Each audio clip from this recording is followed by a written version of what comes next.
What is going on, everybody? Welcome into our next deep dive, as today we're talking about the number 18 team in my power rankings heading into next season with the Pittsburgh Steelers. And there is a storm coming. Not with the Steelers. I mean, literally outside my window right now, there's a big storm. So you might hear some thunder, you might hear some rain throughout this recording. I would wait, but the show must go on. We got to crank these out like every 2.5 days, basically. So no time to wait. We got to get going.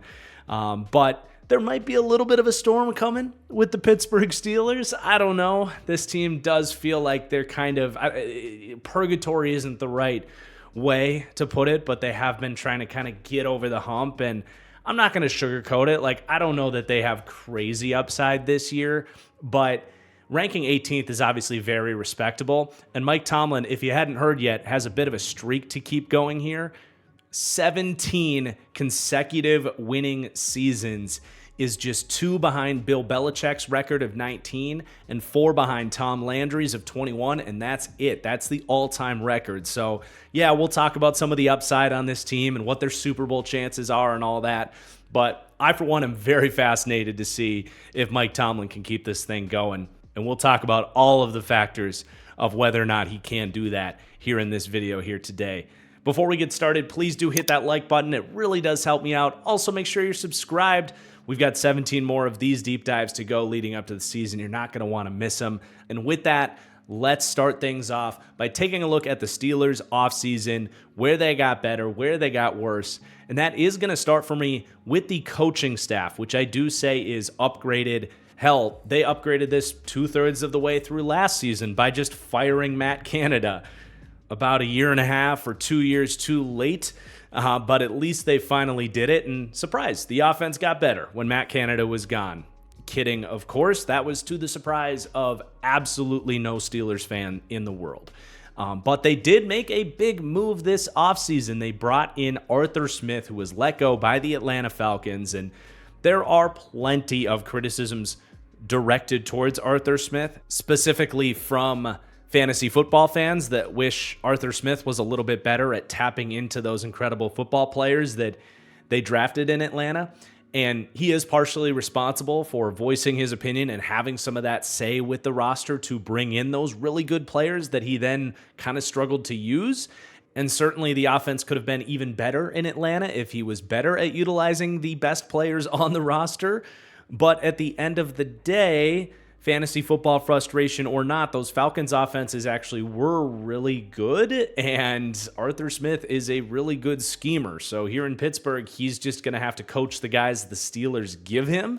He's not going to have that say with the roster to potentially hurt this team, investing in pieces that will go underutilized.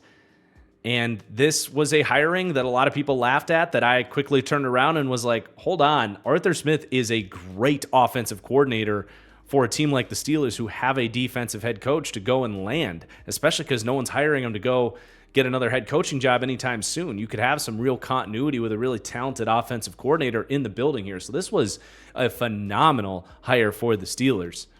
So upgraded for me with the coaching staff. The rest of the staff is the same. As we know, the Steelers like to keep things the same. They love that continuity in the case of Matt Canada, whether it's working or not. But the rest of the staff has been working here, so why shake things up? At quarterback, what's the old saying? If you have 2 quarterbacks, you don't have one. Well, the Pittsburgh Steelers are hoping to buck that narrative. A lot of shakeup with this room, ultimately settling on 2 quarterbacks of starting caliber. Russell Wilson and Justin Fields will be a very fascinating conversation there when we get to the roster portion of the video. And they're saying goodbye to their entire quarterback room from last year. Kenny Pickett heads across state to the Eagles. Mason Rudolph down the road to Tennessee, and Mitch Trubisky's going back to Buffalo. So a lot of shakeup there. I am going to say upgraded with the quarterback room, though. They very much won despite their quarterback play last year, and they get some adults in the room there with Russ and Justin Fields, hopefully. At running back, staying neutral there, very little change. They did bring in Cordarrelle Patterson, which was much more to do with the new kick return rules and to get a kick returner in the building, though he'll probably still get his carries in spots from Arthur Smith, who's familiar with them. And then, look, Arthur Smith doesn't have full roster say here, but when it comes to the third or fourth tight end on the roster. He might be able to get his way a little bit. And of course, he brings in MyCole Pruitt, who was one of those guys that led to a lot of those fantasy football frustrations, poaching touchdowns from Kyle Pitts. And you just know Arthur Smith is going to find a way to get MyCole Pruitt his 180 yards and 2 touchdowns this season. But overall, the tight end room staying neutral. Very little change there. Though at wide receiver, we are going to see downgrades this offseason. They made a trade that, I'm just going to be honest, I wasn't the biggest fan of, swapping Deontay Johnson for Dante Jackson, a cornerback from Carolina. Not only did I think the trade value was heavily favored towards Carolina there, but as we'll see later, I question if this team was equipped to lose their number 2 wide receiver. I get he had some... he was making some noise off the field, but that hasn't stopped the Steelers in the past from keeping guys in-house when they need them. So wasn't a huge fan of the timing of that trade. They also say goodbye to Allen Robinson, who didn't give them much last year. In order to replace Deontay Johnson, they do draft Roman Wilson in the 3rd round out of Michigan and bring in some, really at this point, journeyman veterans, Van Jefferson, Scotty Miller, Quez Watkins, a lot of names. But in my opinion, the sum is not greater than what Deontay Johnson can give you as wide receiver 2. So I do say downgraded with the wide receiver room. And then on the offensive line, even though it's all rookies, 3 early drafted rookies coming in to replace their starting center, Mason Cole, who did not miss a snap last season, and half starter Chukwuma Okorafor, even though it's all rookies, I do think it's upgraded. A 1st-round pick in Troy Fontenot, a 2nd-round pick in Zach Frazier, and a 4th-round pick in Mason McCormick at guard, who I do like. I think the collection of those guys can be an upgrade in year 1 to those guys in Mason Cole and Chooks, who gave them low-end starter play. We'll talk more about that group later on. But then with the defense, up front, very little change at all. All the same guys are back with the interior of the defensive line with the addition of Dean Lowry and 6th-round pick Logan Lee. A couple guys that are right up the Steelers' alley in terms of those kind of 4-eye, undersized defensive end, interior pieces. Just continuing to add depth to that group. But ultimately, I do say neutral for the interior of the defensive line in terms of changes this offseason. Likewise with the edge group. They let Marcus Golden go after he played a quarter of their snaps last year. They're not too worried about it after what they saw from Nick Herbig in his rookie year as edge 3 last year. So not a ton of shakeup with the front 4. But with the linebacking group, a lot of changing pieces here. So 3 linebackers that all got into the mix but were rather inconsequential. Quan Alexander, Michael Walker, Miles Jack. If this was 2018, you'd look at that list and be like, oh my God, they're losing some studs. They're not so much what they used to be anymore. And then they spend up at linebacker interdivision to bring in Patrick Queen and a 3rd-round pick in Peyton Wilson out of NC State. I do think upgraded at the linebacker room, mostly just with Patrick Queen there, getting a real starter in the room that they didn't really have last year at all.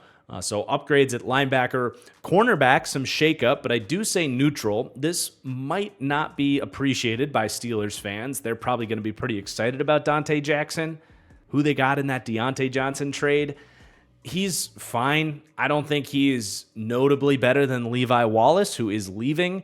Patrick Peterson played 97% of their snaps. Chandon Sullivan played over a third of their snaps. They're not going to miss him. But the difference in Levi Wallace and Dante Jackson, in my mind, is essentially one Patrick Peterson in your secondary. So, I'm going to leave that as neutral. I will say slightly upgraded at safety, though. Kind of like the linebacker room. They had a bunch of dudes playing, most of which didn't do much for them and are all leaving. Keanu Neal, Trenton Thompson, Eric Rowe. And then they bring in Deshaun Elliott, who had a pretty good year for the Dolphins last year, and draft a developmental piece in Ryan Watts in the 6th round. So I do say slightly upgraded there, getting Deshaun Elliott, another starting caliber safety, into the room, even if he's not an impact player. And then with the special teams, I'm going to say upgraded. They are saying goodbye to Presley Harvin, their punter, and bringing in Bill Burr, a.k.a. Cameron Johnston, the punter from Houston. Not a massive upgrade there, but they also bring in Cordarrelle Patterson to return kicks, the greatest kick returner in the history of the NFL. Emphasis on kick returner, Bears fans. Devin Hester, of course, gets the crown for punt return. And they add Justin Fields to return kicks. Kidding, of course. Although, am I kidding? I mean, I would do it. Think he'd be a hell of a returner and the potential for cross-field throwbacks with his arm talent in the new kick return rules. Throw him back to Cordarrelle Patterson. There's a lot of potential there. I'd mess around with it and not get scared off by the public pushback they get from the fieldies on it. So overall, pretty good offseason for the Steelers. I like that they patched some holes on the defense. Love that they finally addressed this offensive line in a big way that they had kind of neglected for a few years, it felt like. Didn't love the Deontay Johnson trade. That's going to open up some questions with the weaponry. But yeah, good offseason for the Steelers. Certainly enough to kind of maintain the status quo for them. Before we go any further, today's video is sponsored by a longtime favorite of mine, SeatGeek. By far the best ticketing app out there.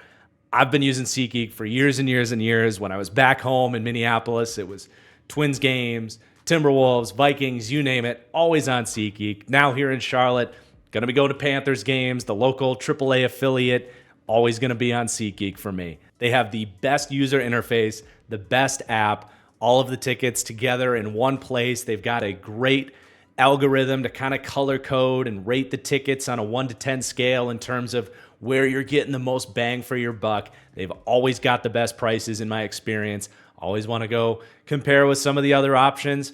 I always end up back at SeatGeek. Tickets are always reliable as well. Never had any issue in terms of phony tickets or anything like that. And every ticket is backed by their buyer guarantee. SeatGeek is the only site that lets you return your tickets ahead of the event with swaps. I know you'll be happy buying your tickets on SeatGeek. And if you use promo code Franchise Guy, you will also save $20 off your first ticket order there. That's promo code Franchise Guy at SeatGeek. Make sure you check the link in the description below to download the app. Thanks again to SeatGeek. Let's get back to the video. But now let's talk about this coaching staff, how they rank and stack up against the rest of the league, as well as what they're going to look like schematically on both sides of the ball. And that starts, of course, with Mike Tomlin, who is an elite head coach in the NFL. And it feels like every year we give Mike Tomlin his flowers. We celebrate that he's a top 5 coach in the league, talk about his winning streak. And then when it comes to predicting how good the Steelers are going to be every year, we just dismiss it and act like we never said any of that stuff. But year after year after year, we are reminded the impact that Mike Tomlin and the culture that the Steelers have in place has on their ability to win football games. You can't always put a number on it. You can't always look at their roster and explain it. But the toughness that he instills in every single player on this football team, their practice behavior, their preparation, all paired with, at least under Mike Tomlin's tenure, how well coached they've been on the defensive side of the ball, as he does have a defensive background. He puts good coordinators in place, so he doesn't have to do everything, but he does oversee defensive meetings and the overall plan for the defense. And every single year, the Steelers feel like they're in the top 10 of defense, and that's a big reason why they're in the playoffs, or at least winning, more games than they lose every single year.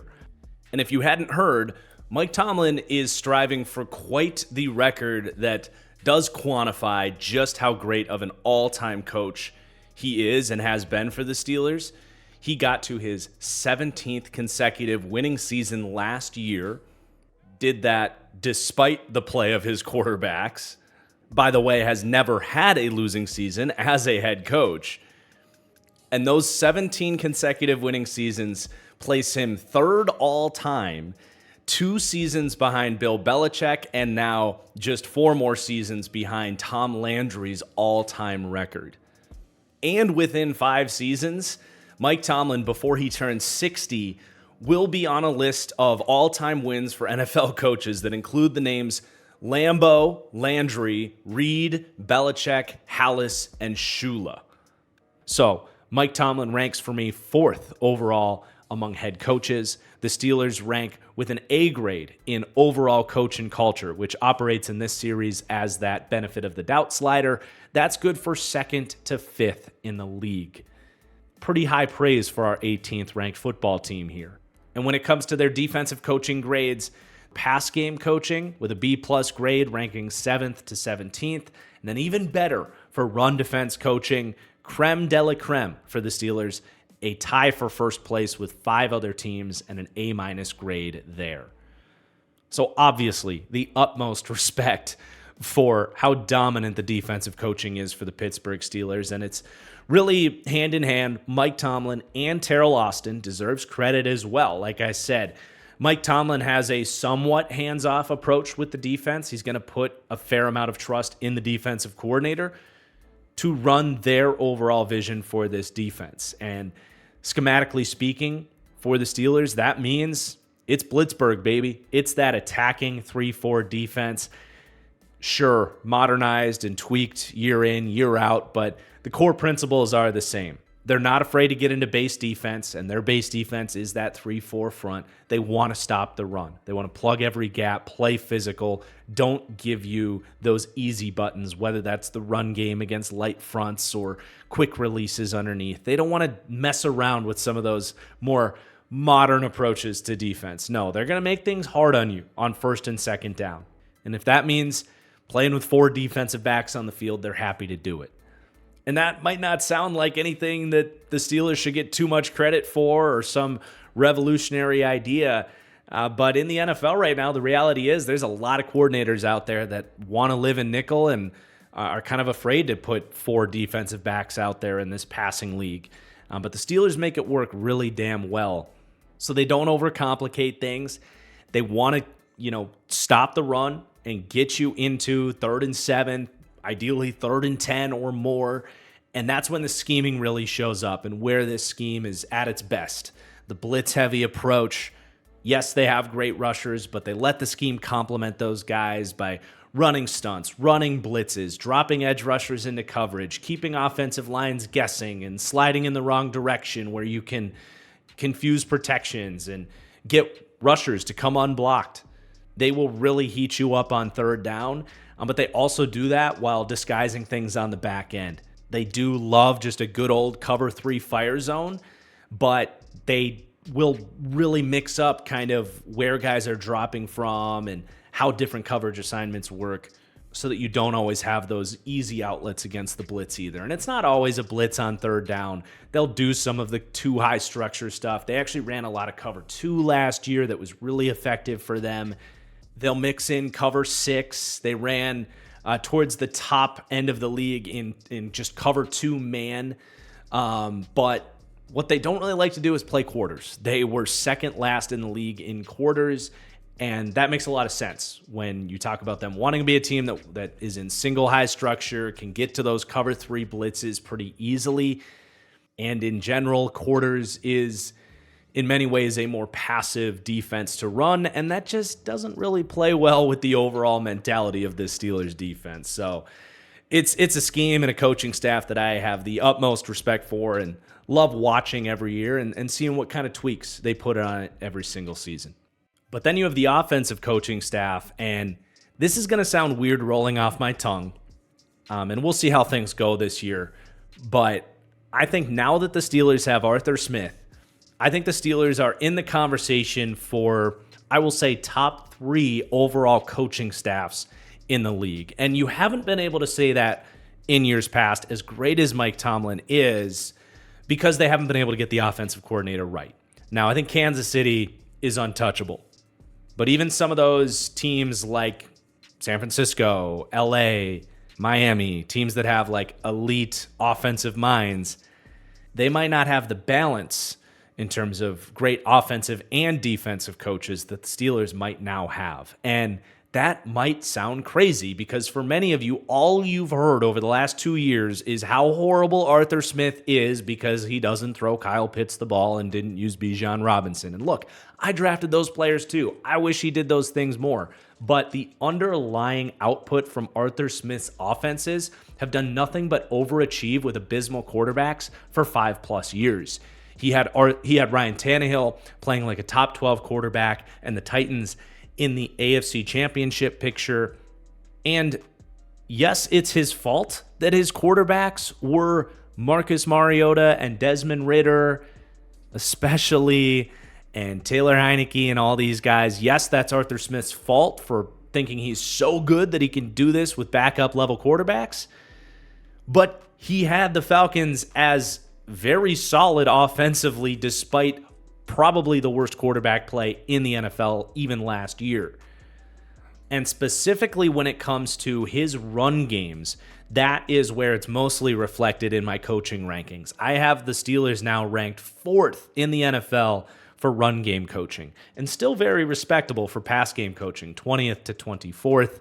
But there is not a doubt in my mind that Arthur Smith can get this run game going in a way that the Steelers haven't really had.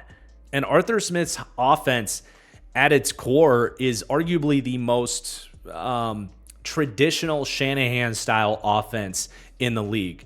In other words, this Steelers playbook is going to look the closest to like a 2000s Mike Shanahan playbook, where it's a lot of 12 personnel, outside zone, and play action looks that kind of marry the run and the pass to all look the same under outside zone and play action boots. We're all very familiar with what the Shanahan offense is at its core. But around the league, we've seen McVay and Shanahan himself and LaFleur and Stefanski and all these guys that want to run this stuff really start to put their own creative sprinkles into the playbook. You know, a lot more counter and duo and power, any number of different concepts and formations to mix things up. And Arthur Smith, I would say, hasn't quite brought that creative wrinkle to this stuff. And ultimately, that plays a factor in how he ended up being an offensive coordinator. Because if he was as good as those guys, he'd be able to overcome his deficiencies as a roster builder. But he can absolutely get the run game going. It's going to be a boatload of outside zone for the Steelers here. And we can certainly expect the Steelers to be towards the very top of the league in play action rate. A lot of deep shots from Russ, those vintage Shanahan concepts with the multiple crossing routes. All of that good stuff will be highlighted here in Pittsburgh. And it might sound like I'm saying, oh, he's just copying what works around the league and isn't a very creative coach. No, that's not what I'm trying to say. You know, I think within these principles, these play action shot plays out of 12 personnel, he is creative. He can put his own wrinkles to make things different and break tendencies and all that stuff. And then on top of that, I think he's just a really good communicator of what needs to be done on any given play. And just as a play caller, has that natural feel for the flow of the game, when to run the ball, when to call those play action shots. It all just works very well with Arthur Smith. So I know a lot of you weren't expecting this glowing review of this hire, but I think it is a big deal, and he's going to earn a lot of respect and settle in as the offensive coordinator for the Steelers here, potentially for a long, long time, because we saw what happened with him as a head coach. It wasn't great, but that was, again, for other reasons, not so much his play calling, in my opinion. So if you are one of those people that thinks the Steelers are ranked too high here, I will just remind you to check Mike Tomlin's record once again and say that this coaching staff is a reason that I do believe the Pittsburgh Steelers will be right back into the playoff mix yet again this season. But that's not to say I don't think this team has roster talent either, which makes that a great transition to talk about this roster, going position by position and starting with the quarterback room now with Russell Wilson and Justin Fields. And as I got my prep done for this video, I really spent a lot of time thinking about what is it that I actually want to say here about this quarterback room, because there are a lot of narratives. There's a lot of kind of uncertainty with who these two guys are now and into the future.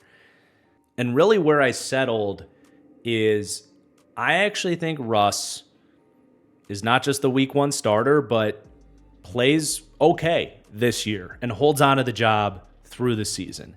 And I do have a little bit of a side note here for those of you like diligently following the series, keeping on top of the player ratings and commenting what the player rankings have been to this point in the series. I think it's so cool we have these deep dive diehards. So I got a second to talk to you guys. So a little behind the scenes here, when I put these ratings together in May, I had tried to kind of factor in Justin Fields into this quarterback ranking, but when I sat down to put this thing together, it didn't quite feel right. We're going to more go with just Russell Wilson's ranking being the starting quarterback for the Steelers.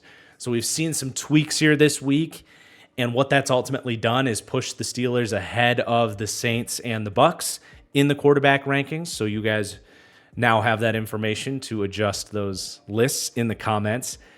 And I wish when I put all the individual ratings together back in May that that's exactly how they would stay throughout the course of the season. But obviously we're doing a lot more individual research for each individual team.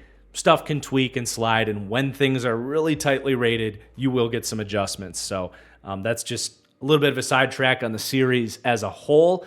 But I will say I will be sharing my final rankings for all the individual splits when the series concludes for free on my Patreon. So you guys can look forward to that. But anyway, sorry, it was a necessary sidebar there. But back to the Steelers. There's a lot of aspects of this Russell Wilson signing that I like. Super cheap.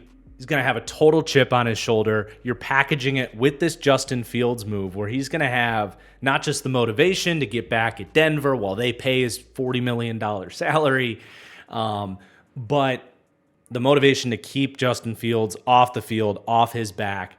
I think we're going to get the best possible version of what Russ can be here at 36 years old. And I watched him in Denver last year, and I think that's still a solid to good NFL quarterback. He obviously did not work with Sean Payton. A lot of that is ego. A lot of it was scheme fit, where Russ is not Drew Brees, obviously in terms of caliber, but in terms of just play style. The quick hitting passing game.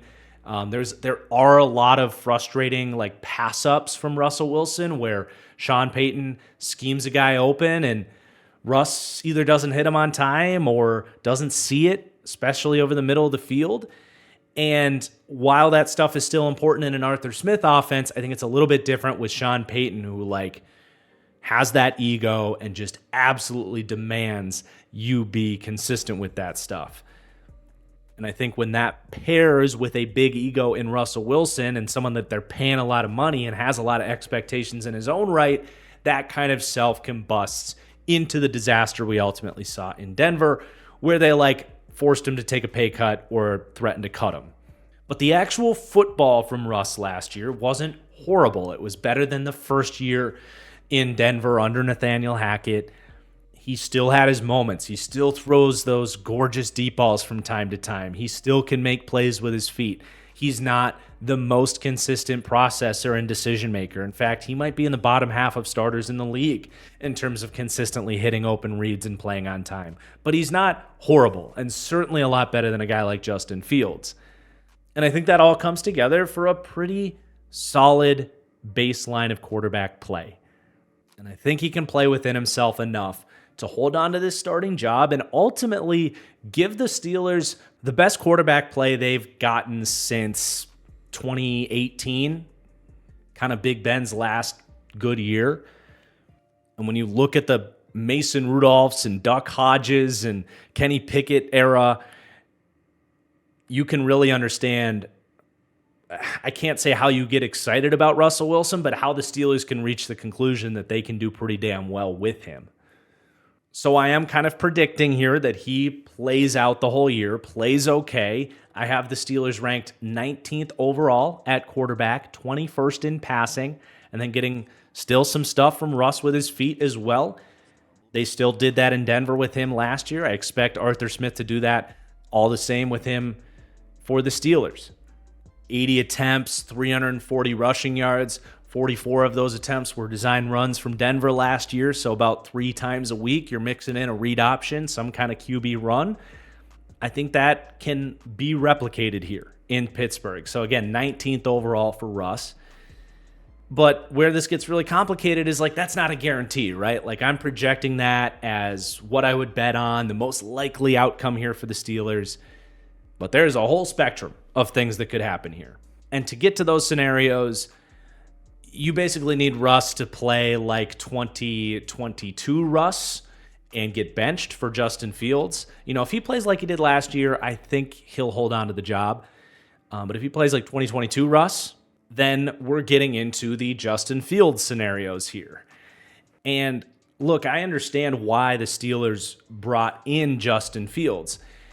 There is still this small percent chance that things could click for him and you get this great NFL quarterback. But my perspective on Fields has really shifted over the last year. I went into last season and really put myself out there to be kind of this anti-Justin Fields guy, pointing out how bad his passing metrics were, how overrated he had become in Chicago, how many things he would have to improve upon in terms of getting through his first read quickly, playing on time, scanning the field, getting through progressions, stop turning the ball over in critical situations. There were so many negatives on Justin Fields as a passer that were going overshadowed because of the highlight runs that he had, specifically in 2022. And after we get through last year and the vast majority of those things did not improve, his passing numbers just got a little bit better because he had DJ Moore to throw slot fades to. But for the most part, we did not see the on-the-field development from Justin Fields that you needed to see. And at this point, I'm just done believing that that's going to come along. They were issues at Ohio State.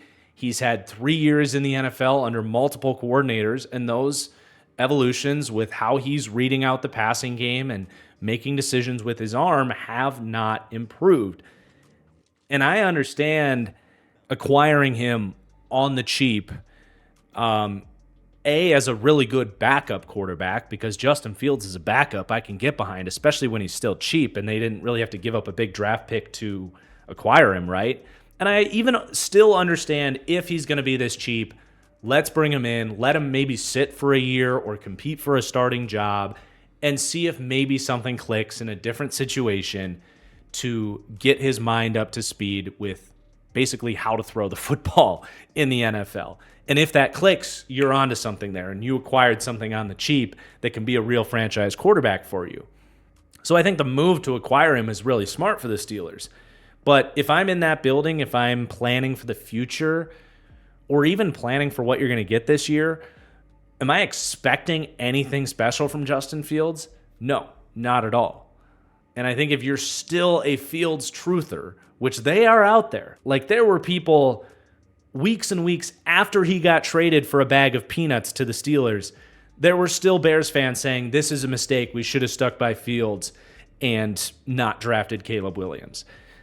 So there are some Fields diehards out here. And honestly, y'all are the reason that his price was so much less, because a lot of teams just didn't want to deal with fans clamoring for him to come in the second that the starter like Russell Wilson struggles. A lot of teams didn't want to deal with that. The Steelers are desperate enough at quarterback that they'll make that work. So my perspective is very much shifted on Fields, where, yeah, once upon a time I would recognize his weaknesses and say he can still get better at those things. Now I kind of look at him as a high floor, low upside backup until proven otherwise, until the mental side of the game can come along for him. I look at him as a better version of what Arthur Smith had in Desmond Ridder last year, where you can really tap into his feet, more so with Justin Fields than Ridder. I mean, his dynamism as a runner is elite. We know that.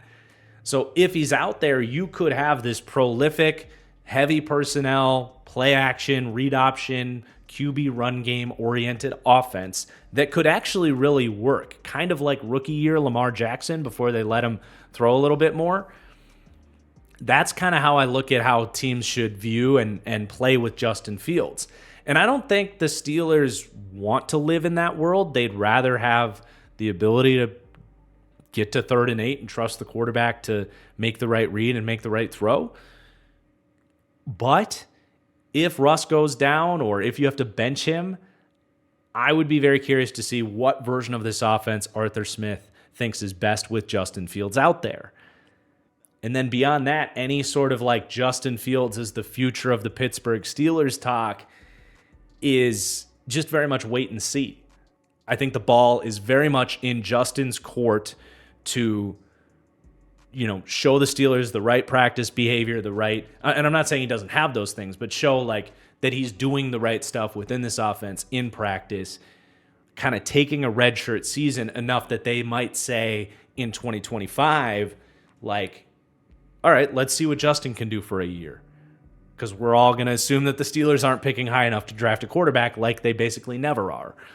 But he is very much going to have to prove that he can even be someone that the Steelers feel comfortable with going into next year as the starter. And if he does, we'll see where it goes. We'll see what kind of growth he might be able to show down the road. But I just really don't think we're going to see a ton of Justin Fields this year beyond some potential like wildcat type of situations. Third and short, goal line, almost like a Taysom Hill type of role is actually a really good usage for Justin Fields with who he is as a player right now. But that's where I'm at with the Steelers quarterback room. There's going to be a wide variety of opinions on this, and that's fine. Let me know all of them in the comments down below, how you think this thing plays out.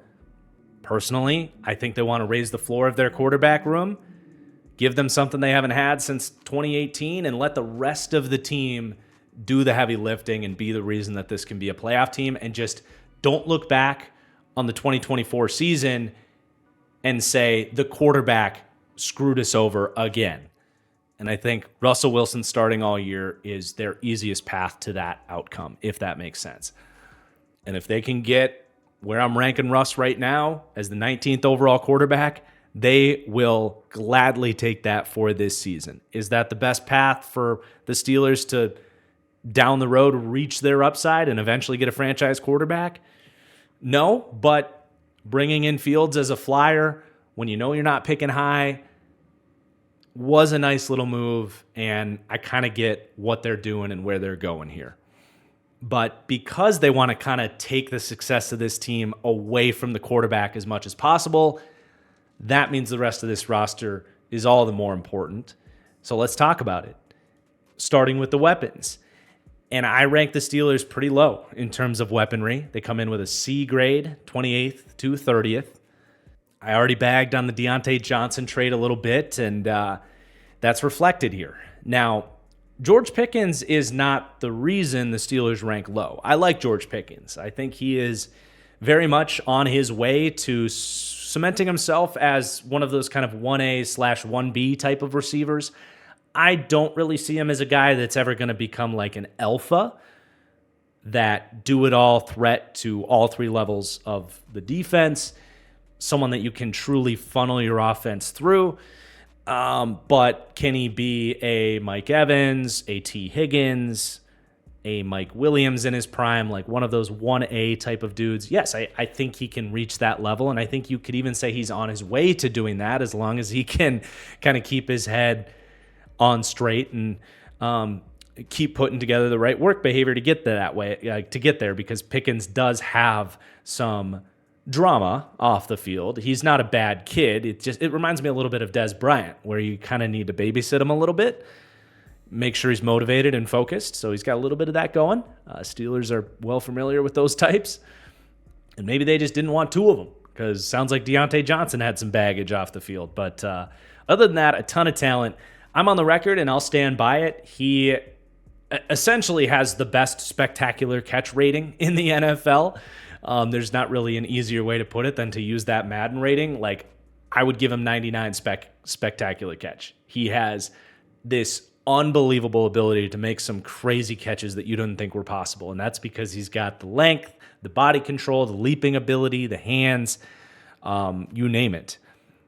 And to have that as a weapon for your quarterback in a tough spot to just put it somewhere, and he is capable of making catches that shouldn't be possible, that's the biggest asset that this team has in terms of weaponry. But he's developing as a route runner. He actually impressed me a little bit in that regard in terms of setting up his breaks a little bit, creating some nuanced separation. And he really impressed me in terms of run after the catch last year. That really wasn't something that was in his bag at Georgia and in his rookie year, but he had some moments last year where he was a handful after the catch and showed some creativity there. So thank God they have him. Now, the only reason I would stop short of saying he has alpha upside is I do think he's a little on the stiffer side. He's not an elite athlete. It's a very high standard that we put those true alphas at. But anything short of that, I think he's incredibly talented and plenty of reasons to believe he's going to have a big season this year. When you look at this roster and you can see he's like the only guy they have to throw to. If you want to talk fantasy football, he's definitely a guy I'm targeting. Now, that could all change if this is the Brandon Ayuk team.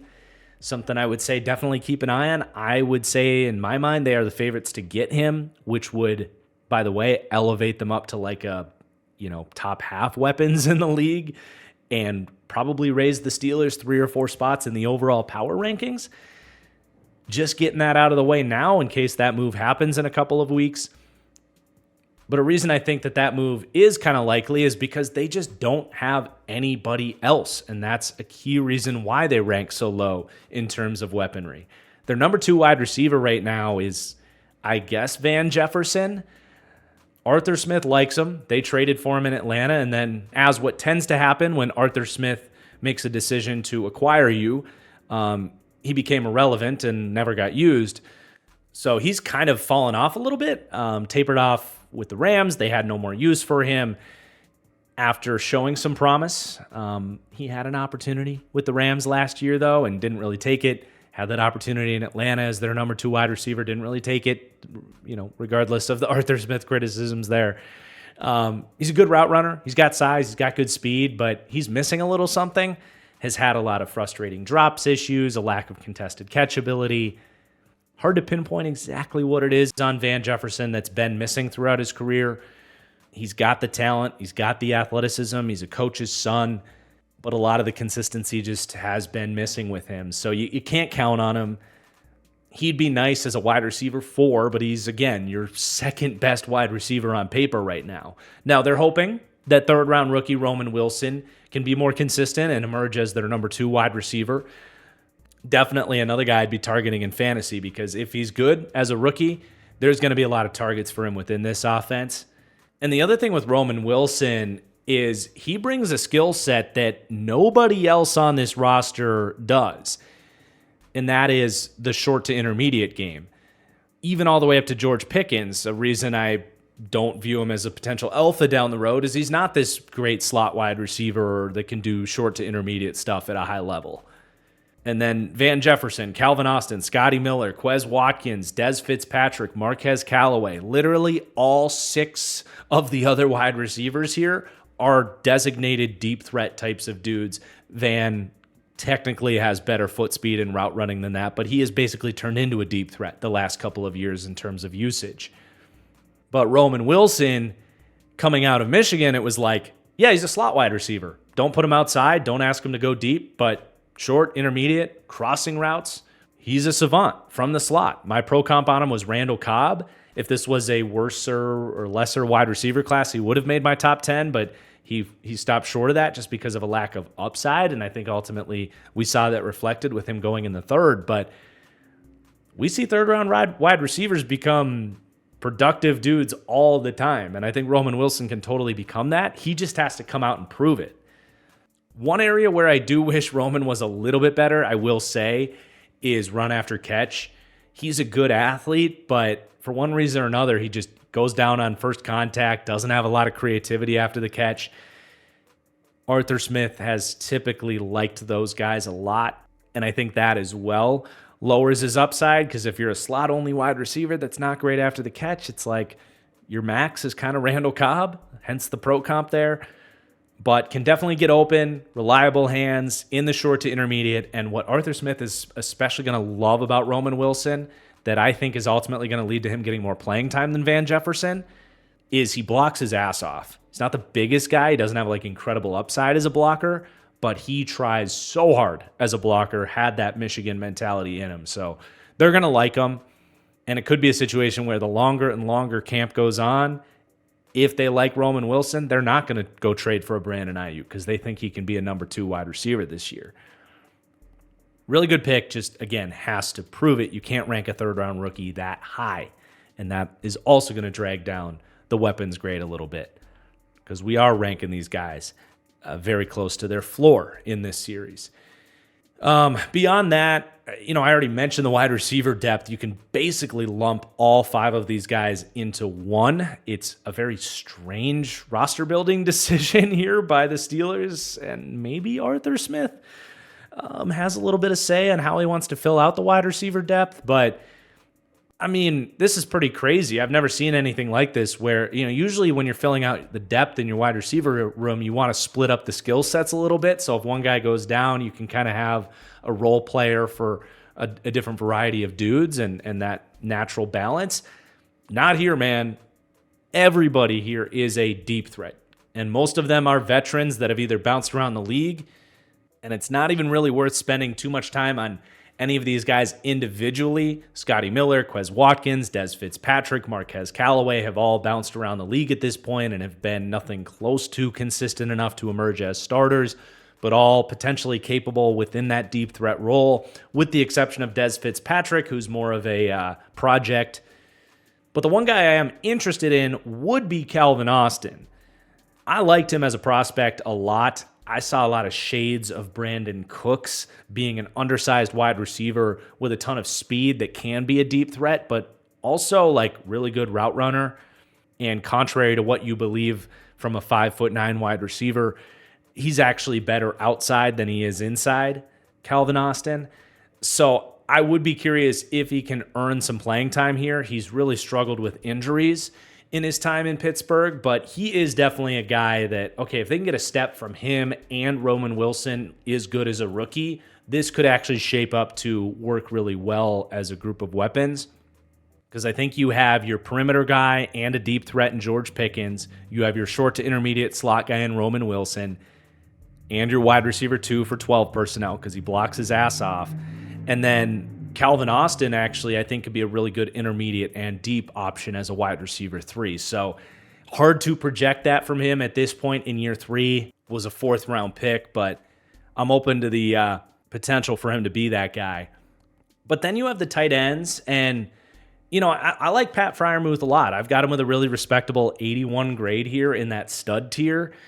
So you might wonder, okay, how is you had George Pickens in the stud tier, Pat Freiermuth in the stud tier. You also see Jalen Warren there as a plus receiving back. How is this a C group of weapons? Well, number one, there's a lot of good group of weapons in the NFL. So it's pretty easy to get pushed down the pecking order pretty quickly. But I think Pat Freiermuth's really good. It's just, I would certainly not describe him as a dynamic weapon for this team. And the role he plays is nice, but it doesn't carry a ton of value.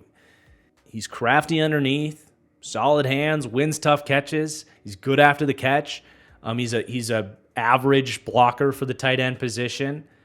I think any given year he's from the 10th to 14th best tight end in football. He's a slightly better version of Cole Kmet that we broke down for the Bears. I think if he was your 3rd or 4th weapon, you'd love it. But I don't see him as much more than what we're describing here.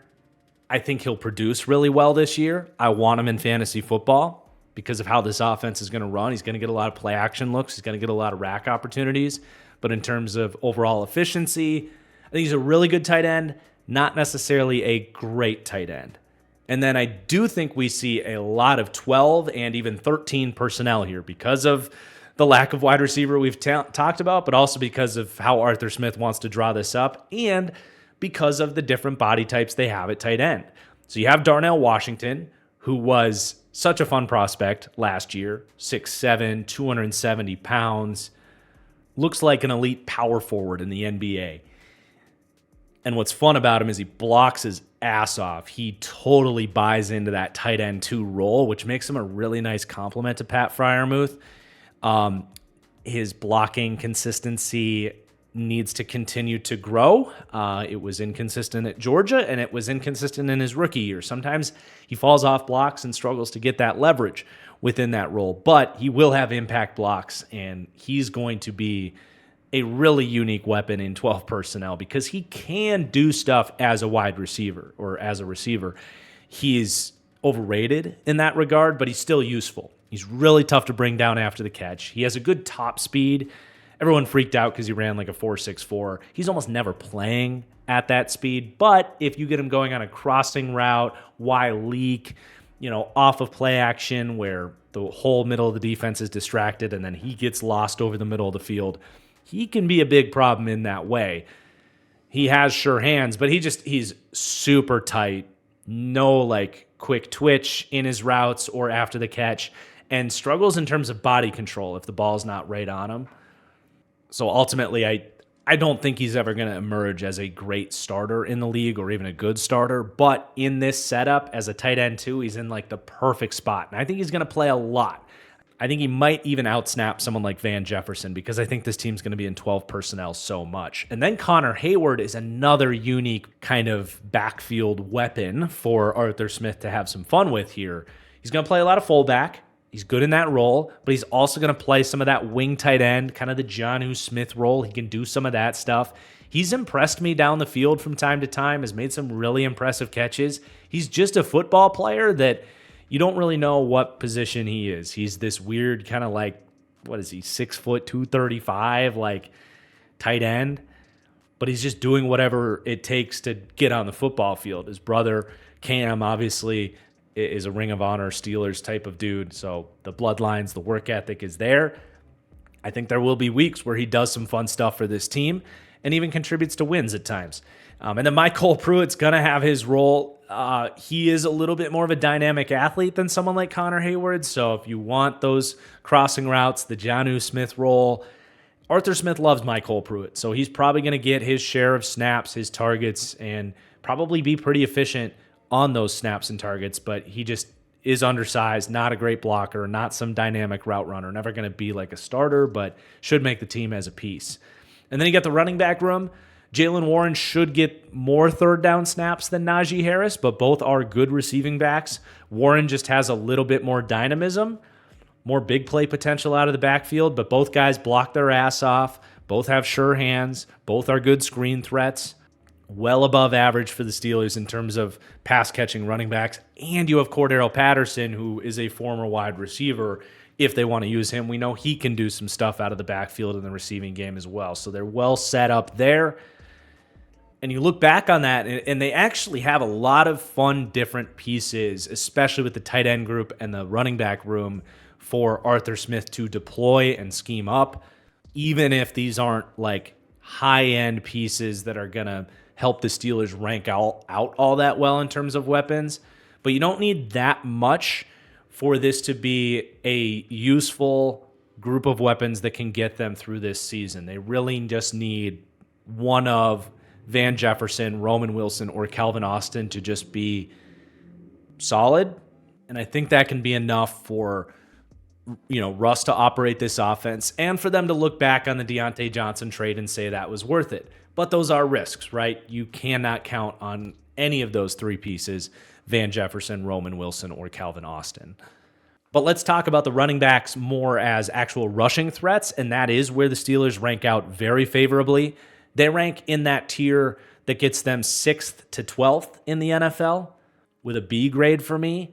And this is up there as well for one of the best running back duos in the league. Even if they don't have that high-end superstar, they will always have a very good running back on the football field and a good 3-down back, as we described as well.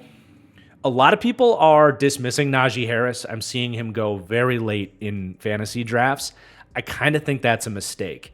It reminds me a lot of when the Raiders declined Josh Jacobs' 5th-year option, and then he led the league in rushing. I'm not saying Najee Harris is going to lead the league in rushing, but just because the team declined the player's $13 million 5th-year option or whatever doesn't mean they think he lacks talent or even that they wouldn't reach a contract extension on the guy.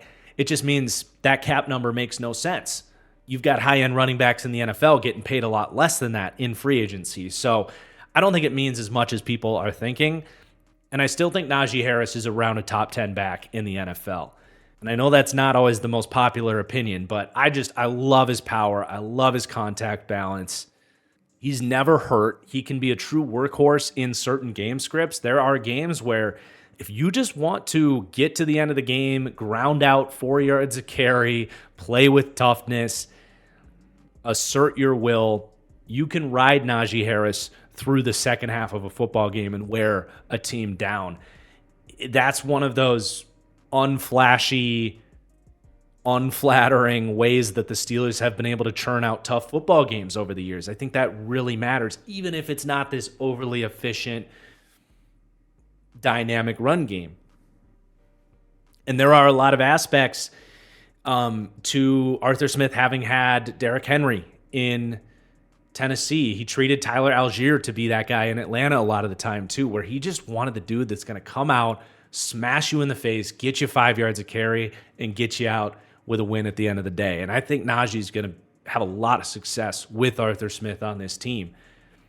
You also have to note this should be the best run scheme and the best run blocking he's ever had. The talent's better. We'll look at that in a minute.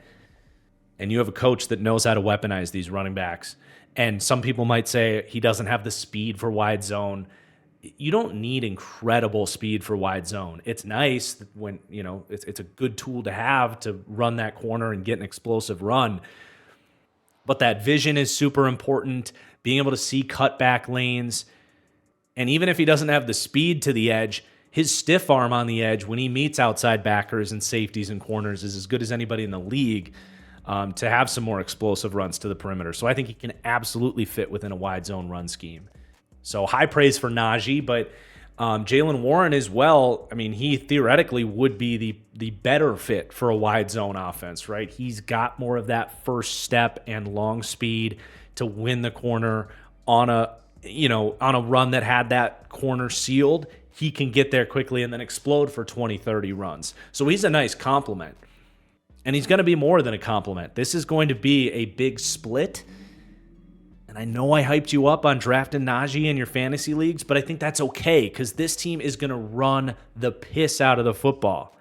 And there's even a potential for these guys to both be 1,000-yard rushers. And they got pretty close to that last year. Najee had 1030 and Jaylen Warren had 780. So they're not too far behind on that.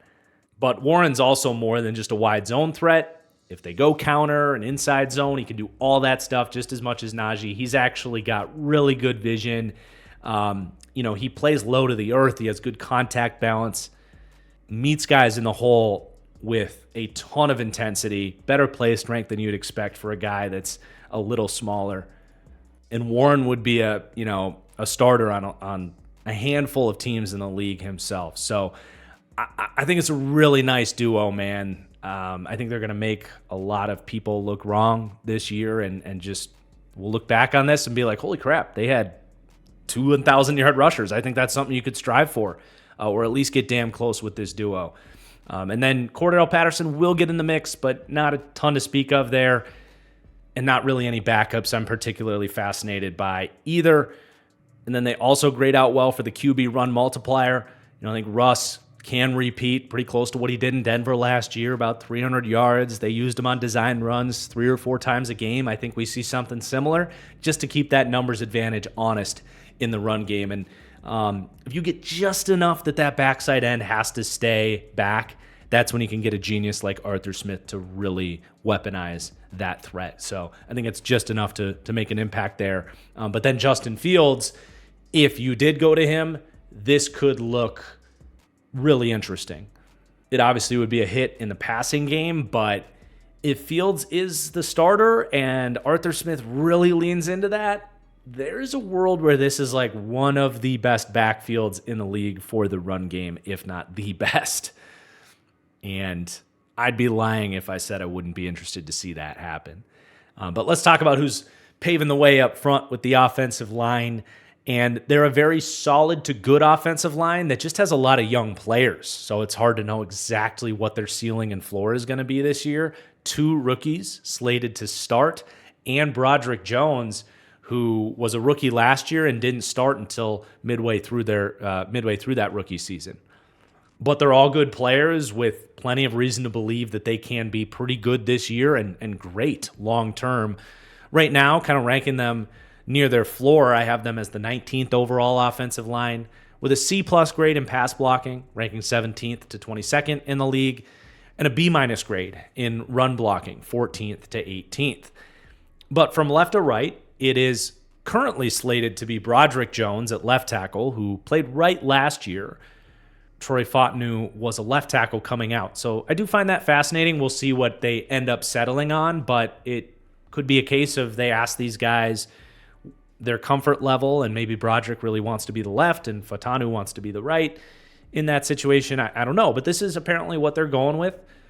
Broderick did play left at Georgia as well, but Broderick was a pretty raw rookie at Georgia. I didn't love his pass protection technique, definitely understood why he was sitting to start the year, but also very much felt like he was worth a first-round pick, had really good run blocking tape, and could become a really high-end starting tackle in the league, and you definitely saw those flashes in his rookie year, especially in run blocking. Was very good. Their run blocking as a unit improved when he came in.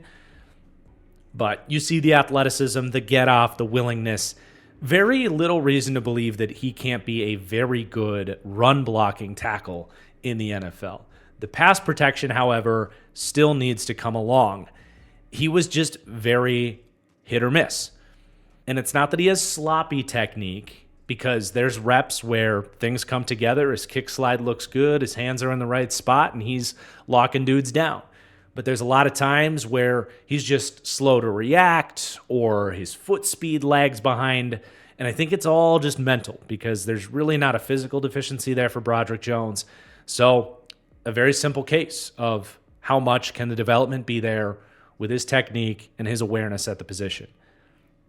Right now, I would argue he's one of the lower ranking pass protecting left tackles in the league until he proves otherwise. But there's reason to believe that that can come along, right? At left guard, much less to say. It's Isaac Seumalo, who's an absolute rock. Should be fun to see him in a wide zone blocking scheme here. He's typically been in more of a head up, north and south, kind of inside zone or duo heavy offense. But I think he has the athleticism to kind of get on the move and be a good reach blocker as well. So I'm curious to see how he performs there. But he's certainly played up to his contract. They brought him in in free agency when they didn't even really need to. They had guard options, but they saw him as an upgrade, and he paid them back on that.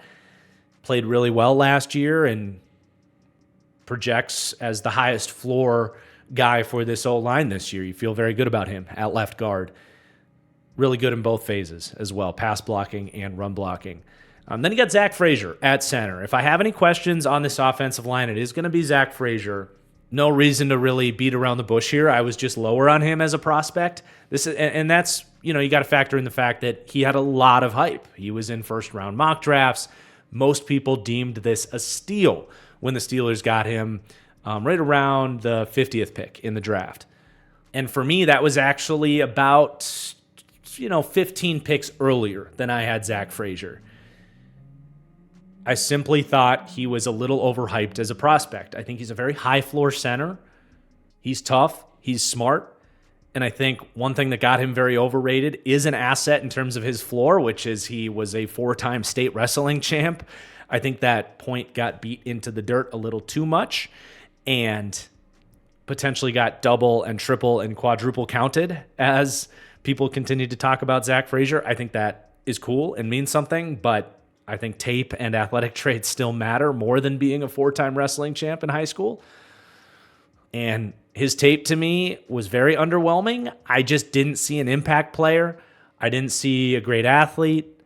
I didn't, frankly, see a ton of play strength and ability to displace guys in the run game. So when you're talking about someone to be that kind of pivot point as a reach blocking center, so when you're talking about, is this a guy that can reach an athletic 2 technique on a wide zone block and seal them off? We'll see. I certainly didn't see that at West Virginia. Now, that core strength and the core balance from being a wrestler is going to be useful if it's someone lined up on the nose and he just has to seal that guy off. He can certainly do that. And I think his grip strength and tenacity in the run game gives him a very high floor in that phase. But then in terms of pass protection, I didn't love his anchor, frankly. I thought he lost to power more than I expected for a guy that, again, was praised time and time again for how many state wrestling champions he had. I thought he struggled to anchor against the bull rush. I thought his feet would slow and he would lose if left one-on-one in pass protection. So I definitely saw him as more of a third-round guy that is kind of on the fringe of being a starter as a rookie and doesn't have a ton of upside. But, 50th pick in the draft, you're looking for, potential stud center. I'm betting against that on Zach Frazier. I know I'm totally against the grain there. Steelers fans are going to hate that I say that. It's just what I saw. Would I love to see this dude come out and be the next, Pro Bowl center for the Steelers? Yes, I would. And I think he'll ultimately be okay and still has room to add some play strength and improve some of the mental side of things in the NFL to still get better than we're ranking him right now. But I don't know how much better we're going to see him getting than just being kind of a solid starting center.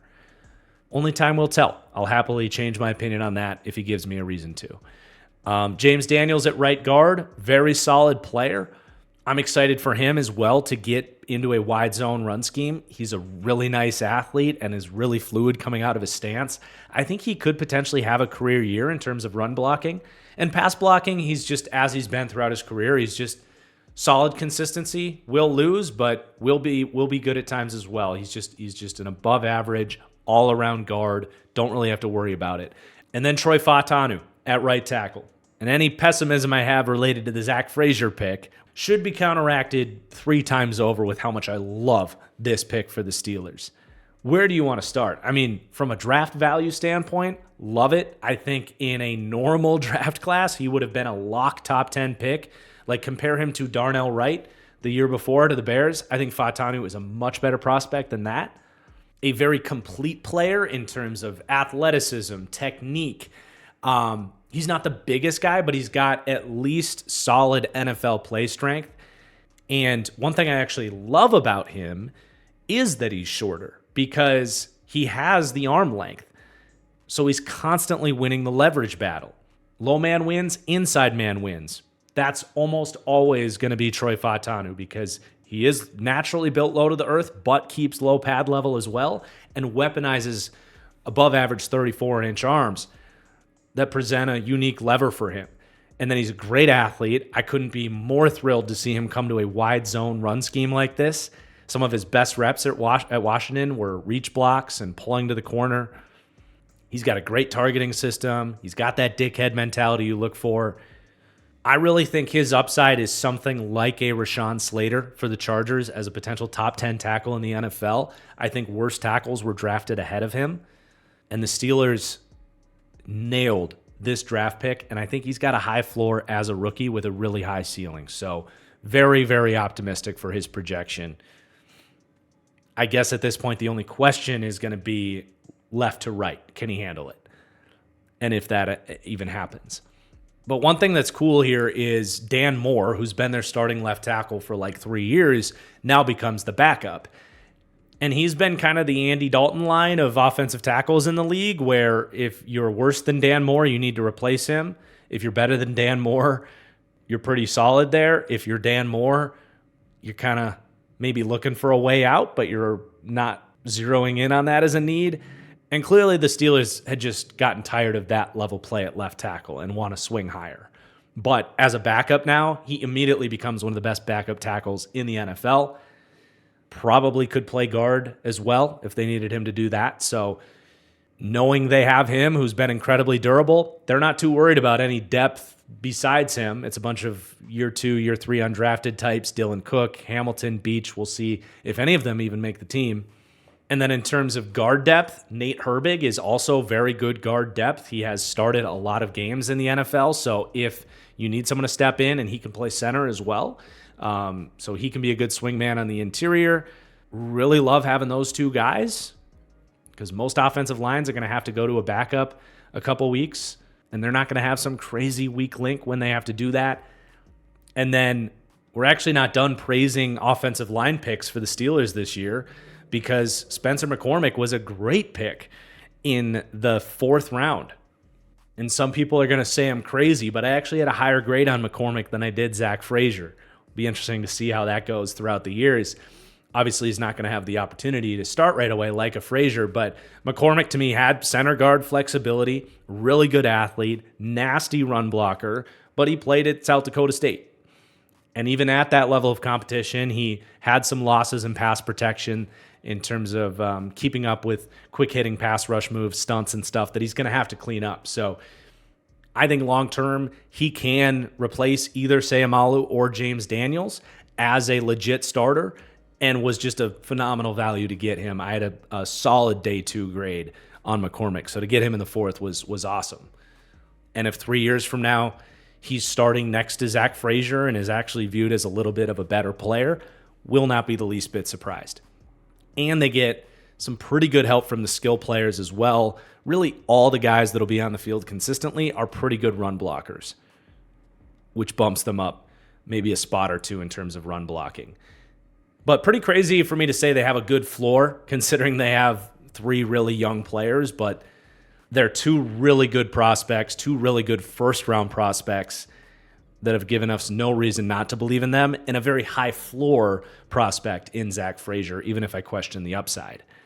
Should certainly be a group that allows this offense to do what they want to do. Might not be an elite group this year, might get there someday, but solid nonetheless.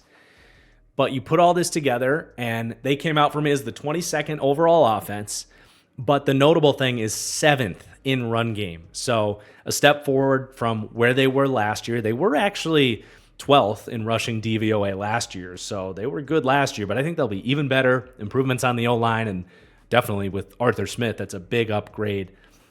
Much lower in passing game, though, 27th, which isn't a huge surprise. They just don't have a ton of talent in the passing game right now. But this is a hell of a formula for a team that we're about to talk about their defense and how good they are on that side of the ball. It's certainly a team with a plan of attack, and a way that they want to win football games. And if this ends up one of the best run games in the NFL this year, shouldn't be the least bit surprised, especially if Justin Fields ends up starting. And we're almost talking ourselves into that scenario where they just say, screw throwing the ball, let's just run the ball 40 times a game and play great defense. I'm not even going to suggest that that's the craziest approach for this team, especially if Russell Wilson struggles. But let's talk about that defense, and we'll start with the defensive line that is the identity of this defense, has been doing the heavy lifting for this Steelers defense to be a top 10 unit for years now, and it's not too different this year. I mean, they rank 4th to 6th for overall D-line, 4th to 8th in pass rush, and still pretty good for D-line run defense, 5th to 13th. Essentially a top 5 defensive line here for the Steelers. And it's a very familiar group, probably a group we don't have to even spend that much time on. Got TJ Watt, elite pass rusher, defensive player of the year candidate.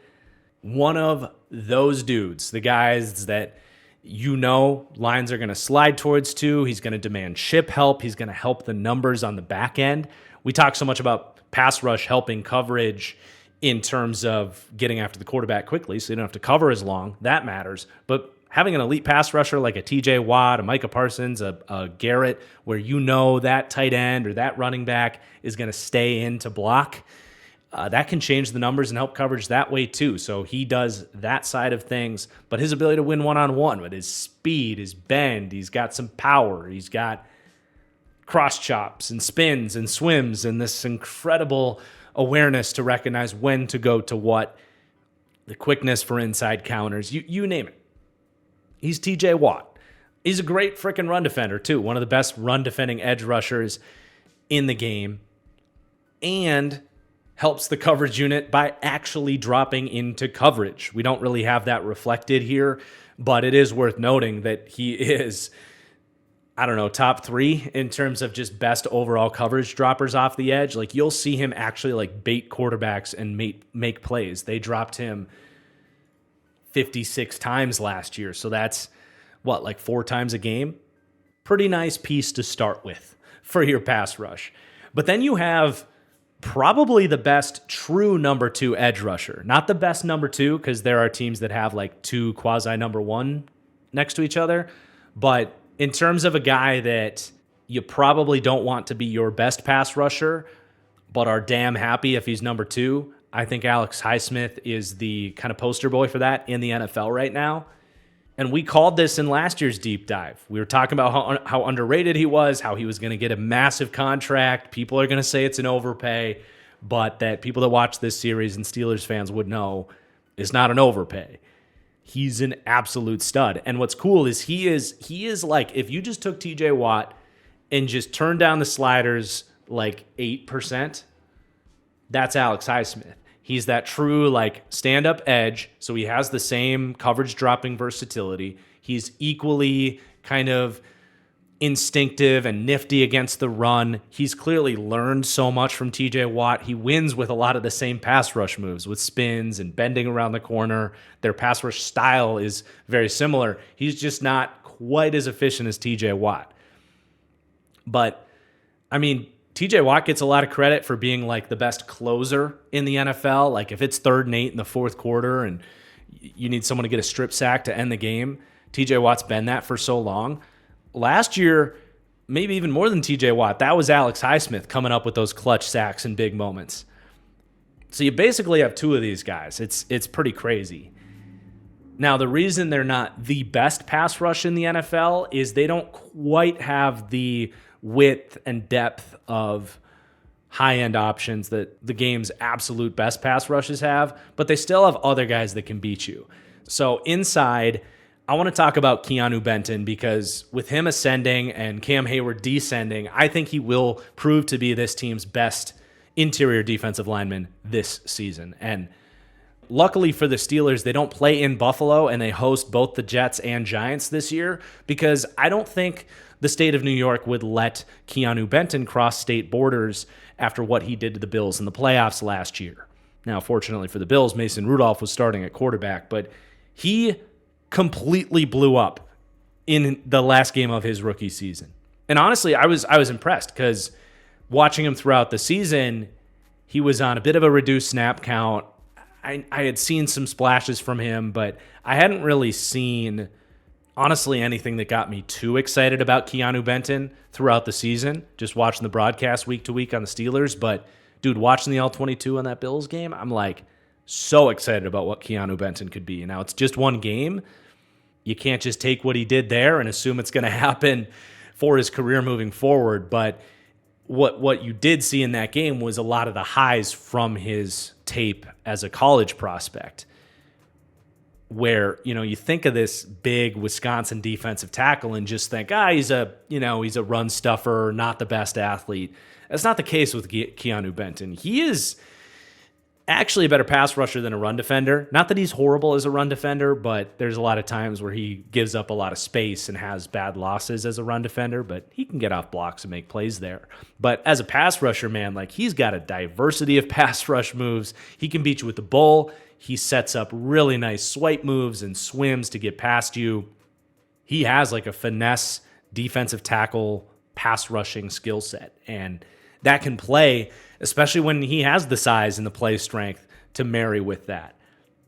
Really, really an exciting player, and he could even like get better in the run game too. He's still young and can grow in the weight room and develop better technique in that way, because they do actually kind of ask him to be the biggest defensive tackle for them, essentially, in terms of actually two-gapping and playing the nose when they want a guy to play the nose. He's kind of the guy they ask to do that, and he's not fully equipped to do that right now, but maybe he can get a little bit better at it.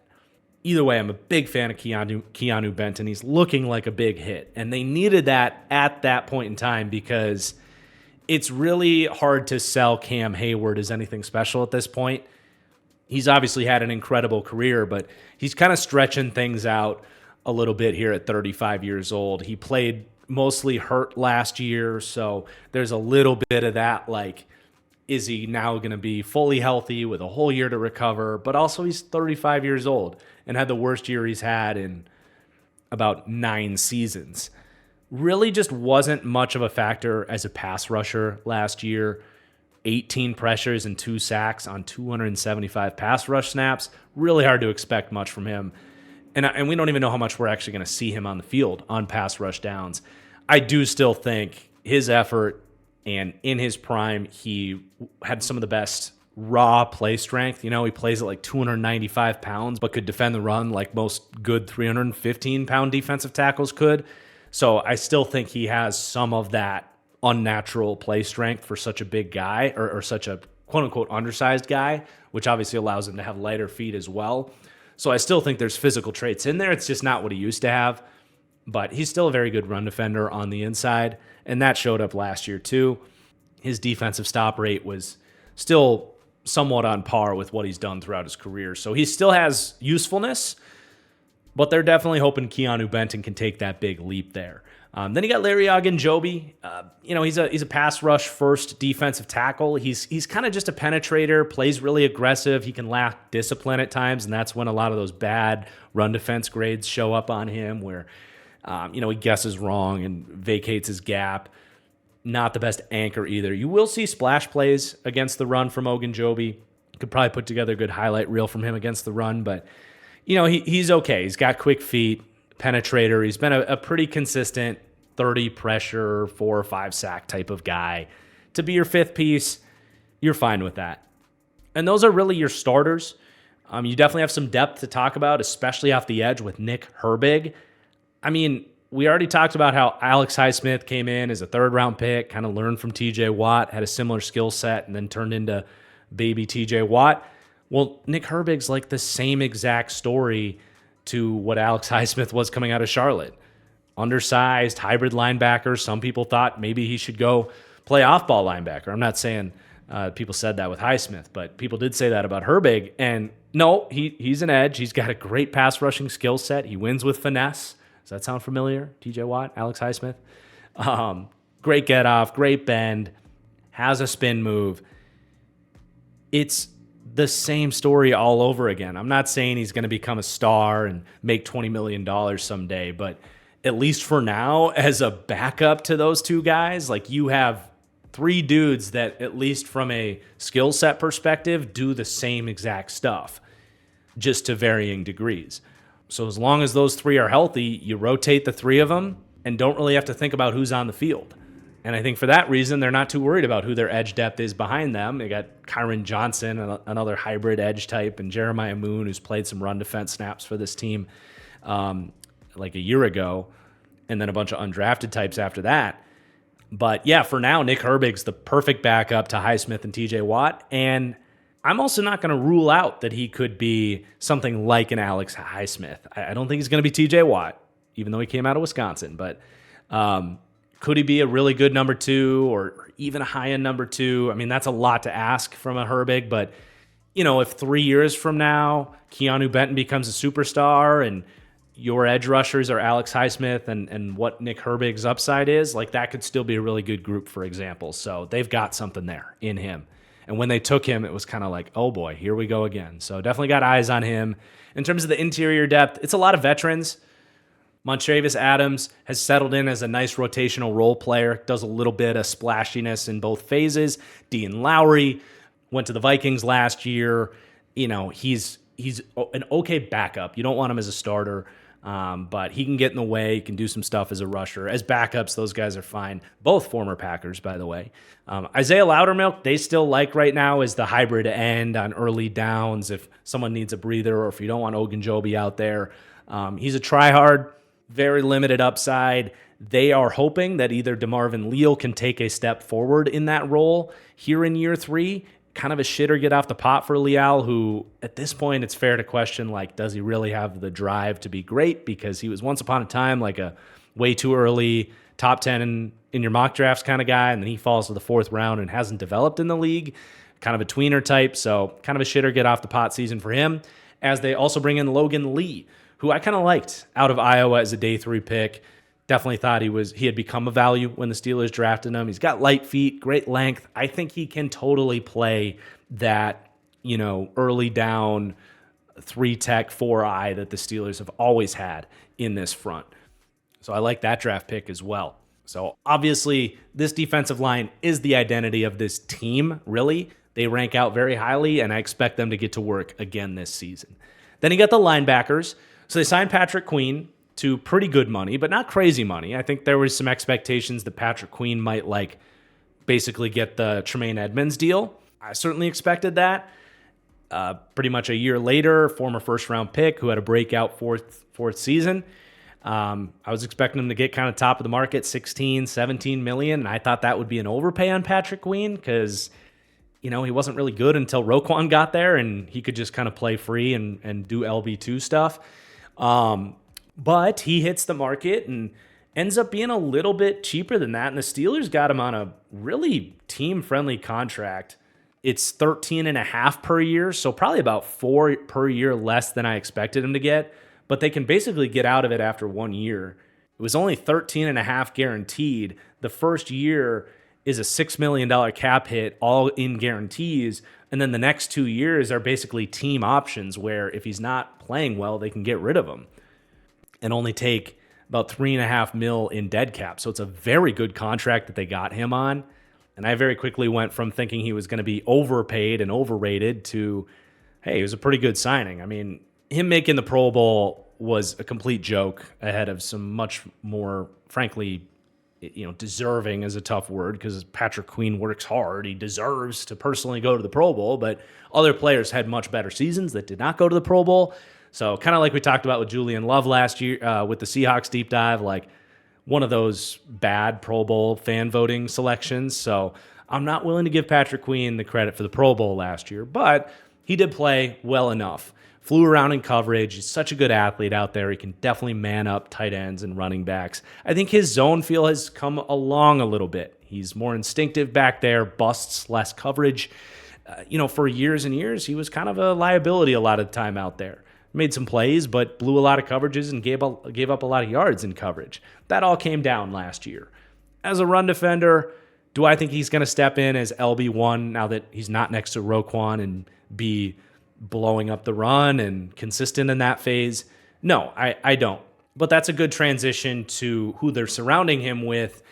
And they kind of have him in a spot where he can be just a below average run defender, an above average coverage player, and a pretty good overall linebacker for them, because he will play next to a Landon Roberts, who is kind of the complete opposite. No physical tools, but a complete try-hard and high IQ guy against the run. Plays at about 240 pounds, loves to smash guards, tackle between the trenches. If you're going to put someone next to Patrick Queen that isn't Roquan or some other elite linebacker, I'm cool with it being a Landon Roberts because he's going to make up for the deficiencies of Patrick Queen, and it allows Patrick Queen to continue to be that headhunter, at least on early downs in run defense, and you pair him with more of that high gap discipline, sturdy run defender. So to me, those will be your early down LB1 and LB2. And then I think in a lot of packages on third downs, we'll see Roberts come off the field and Cole Holcomb come onto the field. And Cole Holcomb's a good overall player. I loved that signing when they made it, but his problem has been durability. And we don't even know necessarily how durable he's going to be this year. I don't think the Steelers know. I think that's why they drafted Peyton Wilson and signed Patrick Queen. But as long as he's healthy, I still think they'll want to use him and view him as a bit of a rotational linebacker with a Landon Roberts to give you a little bit more range and playmaking in coverage without sacrificing too much in terms of run defense. And reducing his snap count might be a good way to keep a Cole Holcomb healthy. So ultimately, it's a very complementary group.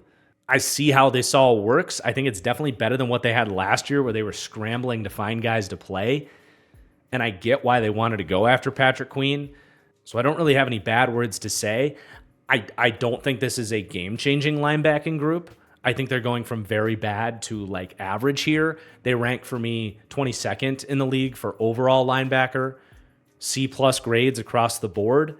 They're in that kind of big middle tier of sort of inconsequential groups in terms of linebacker coverage, 12th to 20th, and then a little bit lower than that in terms of run defense, 21st to 25th. But all in all, I think them and Steelers fans will be much happier with the linebacker play this year. Now, for the future of this linebacking group, Peyton Wilson is fascinating to me. Now, I ended up a little bit lower on Peyton Wilson off the tape, actually, because I think he got overrated as a run defender. I have a lot of questions about his ability to take on blocks, diagnose the run. He played a ton off the edge at NC State as well. So he's still kind of learning the position. He's a 24-year-old linebacker that has never been able to stay healthy other than his final season, his 6th season at NC State, and kind of falls in the draft because of those injury concerns. A very fascinating player. But once we got into the late third round, I absolutely like this pick on Peyton Wilson. And if he can stay healthy, I think he could actually compete for third down linebacker reps this year. If they're already in that mindset of we're going to take a Landon Roberts off the field, I think Peyton Wilson's coverage skills were phenomenal at NC State. Kind of moves like a safety and oftentimes reads the quarterback and plays his zones like a safety would. So I think he's got a great upside as a coverage linebacker. And in the event that Cole Holcomb isn't available, they're already in that mindset that they might rotate these guys. I wouldn't be surprised if we see some Peyton Wilson. And then it just is a matter of, can he ascend to starting ranks? Can he get better as a run defender to dethrone a Landon Roberts as the full-time starter? And can he stay healthy and grow over time? I think there's questions there in terms of durability and run defense. But at least inside this role in a league and for a team that's already kind of maybe trending towards having more of a rotation with linebackers, not to mention the dude's an incredible blitzer, there could be something there in terms of being an impact player in the NFL for Peyton Wilson. Then he got some veteran depth, Mark Robinson, Tyler Matakevich, kind of whatever there. But let's move on to the secondary. This has been a problem piece for the Steelers for a couple years now, and I'm not going to sit here and say it's going to be a ton different this year. They've managed to mostly have top 10 defenses with bad secondaries, and I think this can be a little bit better than what they've had, but I don't see a ton of upside here either. So I'm kind of expecting more of the same, though they do now have a legit potential number one in Joey Porter Jr. heading into year two. Again, this is a piece they have not had, and how they were able to get him at the top of the second round continues to be beyond me. He looked really good in his rookie year, pretty much as advertised, where he was the bump and run dude for the Steelers. They were hesitant to play him early on for some reason, but from the second he got on there moving forward, he was their best outside corner by far. Super physical, long arms, great press technique. So if you need to jam guys at the line of scrimmage and you're expecting that blitz to get in, but you need someone to stall that number one wide receiver from getting open right away, Porter can do that. And then he's pretty sticky down the field too. Hangs in guys' hip pockets at their breaking points. He's got plenty of long speed. His length gives him really good recovery, even if his speed is just like okay for an NFL starter. And I think he showed some really good signs in terms of zone coverage as well, which was, I'm not going to say a weakness for him coming out of Penn State, but not necessarily a strength in terms of playing with his eyes on the quarterback. I think he was just fine doing that for the Steelers. Took his lumps as any rookie corner, pretty much not named Sauce Gardner, or I guess Devon Witherspoon last year, but took his lumps as most rookie corners will, but was for the most part an above-average starter for corners in the NFL as a rookie. Did have 12 penalties. That's part of his game. He's kind of that Charvarius Ward type that he's gonna have some frustrating flags. That's his play style, but they're not gonna flag you every time. Fans are gonna bitch and moan about it, but over the course of the season, if it helps your coverage be more consistent, there's a pathway for you to still be a really good corner, even if you're getting 8 to 10 penalties every season. You want that number to come down from 12, certainly. At least get that into single digits. It'd be nice. But, love Joey Porter. No questions there, really. The questions come with these other corners. I mean, Dante Jackson's fine. I don't think he was worth a fair trade for Deontay Johnson. I don't. I think he's a average number 2 corner, has incredible speed. It's great to have that recovery speed when he's out of position. It helps his consistency improve. But in terms of route anticipation, contesting balls at the catch point, he's undersized. There's just a lot missing with him. And he's a below-average run defender. So, he's okay if they had to get Deontay Johnson out of the building but still wanted a veteran that could help this secondary. There's probably worse things they could have done. I would just say don't expect too much from Dante Jackson. He's going to have his good weeks. He's going to have his bad weeks. And then what's really concerning is after that, I mean, right now they're listing Grayland Arnold as the starting slot corner. We'll see how that ages. Honestly, I'm just going to jump down the depth chart and call my shot here. I think that the third best corner on this roster is a guy named Thomas Graham Jr., who they were able to acquire for free. So Thomas Graham was a my guy coming out of Oregon, went to the Bears, got on the field as a rookie, looked good, made plays on the ball, graded out well, and then for some reason the new front office just let him go because they didn't draft him. Played a little bit for the Browns on a deep secondary, wasn't able to hang around, but the Steelers pick him up. I'm going to call my shot that he wins this starting slot corner job. I don't know how likely that is. They seem to like Grayland Arnold, who's barely played in the NFL. But I do know that Thomas Graham is really scrappy, really quick, really smart, could actually have a legit breakout season for the Pittsburgh Steelers. So I'm going to call my shot on him. Beyond that, none of these guys get me all that excited. Darius Rush was interesting where he had a really good Senior Bowl kind of out of nowhere. A converted wide receiver turned corner, though, with really great top speed. Still coachable and could get there, but really lacked route anticipation and stickiness in coverage, even though he was fast. The Chiefs drafted him in the 5th round, immediately let him go. The Colts, who needed corners, picked him up, immediately let him go. Now he's here with the Steelers. Something's missing there with Darius Rush. So I'm not a huge believer. Corey Trice, I am a believer, but he's a medical deal. He he had like 3rd-round tape. I think everybody agreed he was a really good corner at Purdue. Size, speed, instincts, ball skills. Failed to the 7th round because of major medical concerns and immediately goes down for the season. So you wish he could stay healthy, but you really can't count on that. Anthony Averett has bounced around the league at this point as a backup corner. Do keep an eye on Josiah Scott as well, just because that slot corner job is wide open. Super athletic dude coming out of Michigan State. Really bad run defender, though. That's what's held him back because he's too undersized to be projected as an outside corner and hasn't been able to hold up run defense-wise from the slot.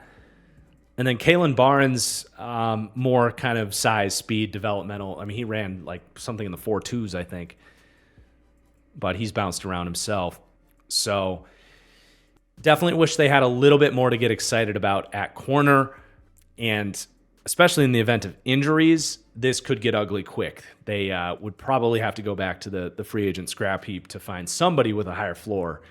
And maybe they should still do that because they don't even really have an established third piece here at all. And that's obviously going to raise some questions for this secondary. The safety group's really good. I mean, you got Minka. I think has definitely been passed up in terms of is he the best safety in the NFL, but any sort of criticism would stop there. Definitely top 5. He's had to play a lot more slot and strong safety lately because they've just needed more playmakers around the line of scrimmage. That's what he did when he was in Miami, when he wasn't really that huge impact player. He's still pretty good at that stuff, but he's at his best just playing single high, being a ball hawk, coming downfield with great pursuit angles, great tackling ability. And last year, he played about 40% of his snaps as a free safety as opposed to that great 2022 season. It was about 20 to 25% more of his snaps were at free safety. So by signing a Deshaun Elliott and getting someone that's more of a box safety, I think they're definitely saying, all right, let's get Minka back to doing what he does well, just being that free safety, staying deeper than the deepest, but having that good risk management off the top. I think you can be optimistic that he's going to have a good year here. He also missed some time due to injuries last year. Definitely wasn't the biggest Minka Fitzpatrick year last year, but I still think he's a superstar. Isn't even 28 years old yet, heading into his 7th season, and he's a game-changing safety. Like, to put that in perspective, this is I don't think I read the rankings off the top, but this is a C-plus secondary, ranking 19th to 23rd. They would certainly be at least in that C tier, which is bottom 3rd in the league, without him. So definitely a difference maker and maybe a guy that could get you some more game-changing plays like he gave you in 2022, getting to play a little bit more over the top. But yeah, Deshaun Elliott, like I said, the signing makes sense because they had Keanu Neal last year. He got hurt mid-season, and then they were really scrambling. And even when he was out there, he wasn't that great. Elliott has been a very stable, balanced safety. He's not a difference maker. He's nothing exciting. There's a reason he was only a 2-year, $6 million contract.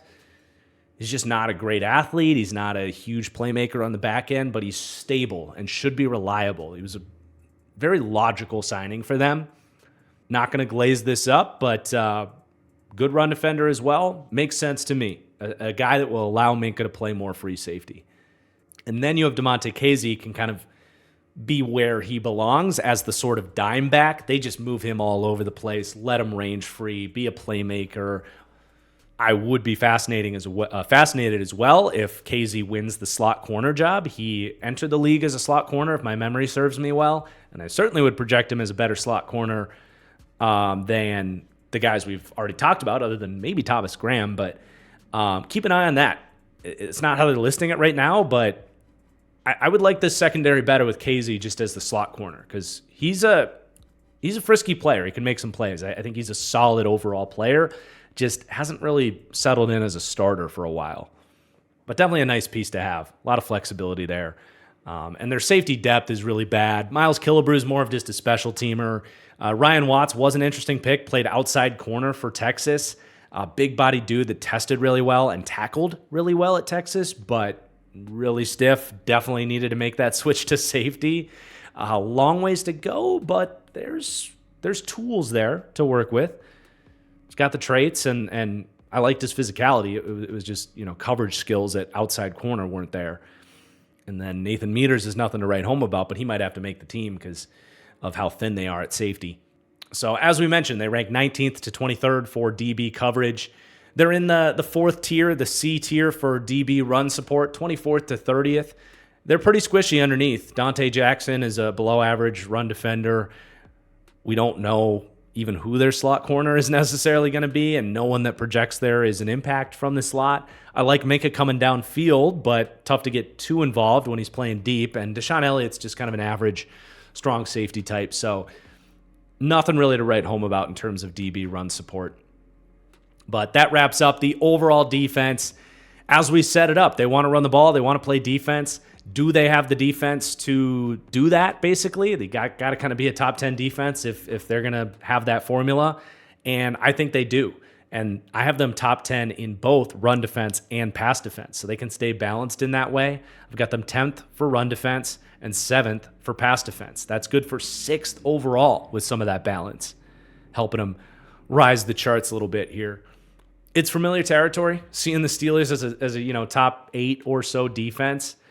And it shouldn't be a huge surprise that I'm kind of expecting them to repeat that. It's more of just, as you look at the team overall, do they have the offense to compensate that? And I think with Arthur Smith, Russell Wilson, 22nd overall offense, 6th ranked defense, that's like right on the fringe of the playoffs, right?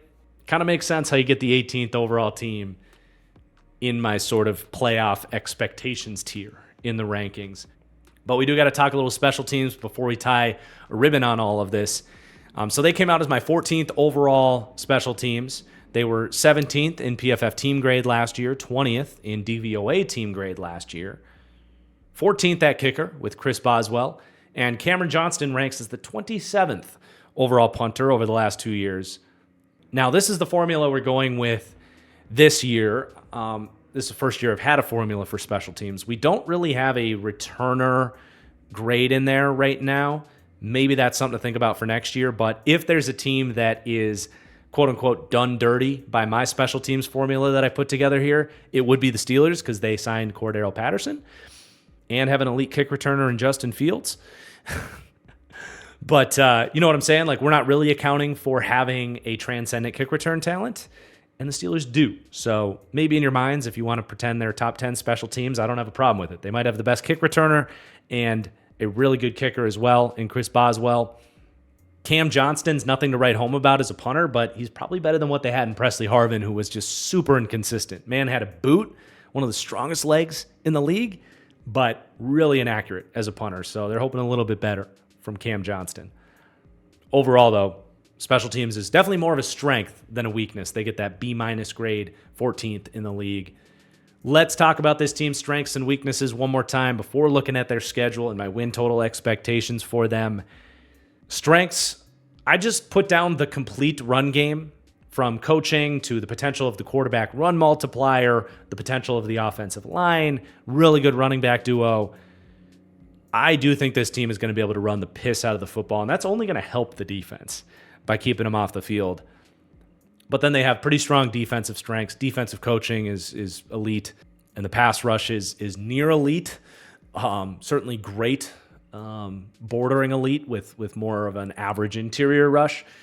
But weaknesses for them do come with the skill players, receivers and secondary. And that's going to make the Steelers kind of matchup dependent. If they run into a team with a bunch of good corners and a bunch of wide receivers, that's a matchup to keep an eye on as a potential problem for them. But if it comes down to can they win in the trenches, can they avoid mistakes and out-physical you and outsmart you, I think the Steelers match up pretty well in most of those situations.